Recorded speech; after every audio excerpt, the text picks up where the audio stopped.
सँगैका साथीहरू Australia, America, Japan, Korea गयो भन्दैमा मैले पनि जानै पर्छ। म जस्ता सबै युवाहरूले यो देश छोड्नै पर्छ। विदेश जाने, नयाँ नयाँ फोन, घर, गाडी जोड्ने ट्रेन्ड चलिरहेको बेला यही देशमा बस्ने आँट सबैले गर्न सक्दैनन्, जुन म सहित केही युवाहरूले मात्र गरिरहेका छन्। देशमा भएका व्यापार व्यवसायहरू डुबिरहेका छन्, कम्पनीहरू भट्टाभट बन्द भइरहेका छन्, सरकारी जागिरेहरूले पनि जागिरे छोडेर विदेश हिँडिरहेका छन्। तर मैले भने यस्तो क्राइसिसको बीचमा पनि यही देशमा केही गर्छु भनेर नयाँ कम्पनी खोल्ने आँट गरेको छु। ऋण काटेरै भए पनि लगानी गर्ने हिम्मत गरेको छु। मलाई मेरो जिन्दगी चले पुग्छ, धेरै ऐश आराम खोजेको छैन।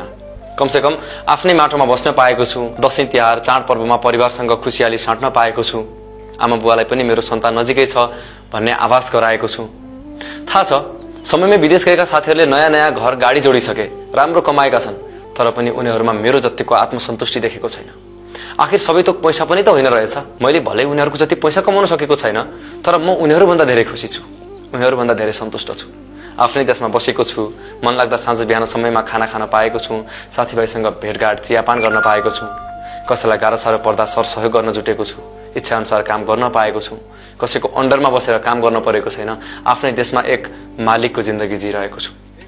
म मेरो यही प्रगतिमा खुसी छु। मलाई अमेरिका, अस्ट्रेलिया, जापान, कोरिया यही देशमा छ।